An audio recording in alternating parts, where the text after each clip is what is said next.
ഞങ്ങളുടെ ബാക്ക് ഗാർഡനിലെ കുറച്ച് പൂക്കളും ചെടികളും കാണിച്ചു തരാം. ഇത് റോസയാണ്.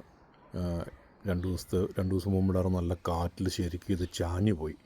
എന്നാലും നല്ല കുലച്ച് ഫുള്ള് ഇല കാണാത്ത രീതിയിലാണ് ഇത് കുലച്ചിരിക്കുന്നത് കേട്ടോ.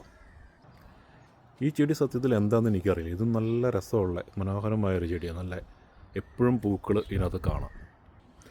ഇത് ഹൈഡ്രാഞ്ചിയാണ്. മൊട്ടിട്ട് തുടങ്ങുന്നേ ഉള്ളൂ. എനിക്ക് തോന്നുന്ന ഒരു മാസത്തിനുള്ളിൽ ഇത് കംപ്ലീറ്റ് പൂക്കും. ഇത് വെളുത്ത പൂവുള്ള ഒരു ചെടി. ഇതെന്താണെന്ന് ഒരു പിടുത്തം കൊണ്ടുള്ള. ഇത് ഒരു ഇംഗ്ലീഷുകാർ ആരോടെങ്കിലും ചോദിച്ച് നോക്കണം. അല്ല ആർക്കെങ്കിലും അറിയാമെങ്കിൽ ഇത് കമൻറ്റ് ചെയ്യണം. ഇത് നല്ല രസമാണ് ഇത് കാണാനായിട്ട്. മുള്ളോട് കൂടിയ ഒരു ചെടിയാണിത്. ഇതൊന്നും ഭയങ്കര മനോഹരമായൊരു ചെടിയാണ്. മറ്റൊരു റോസയാണിത്.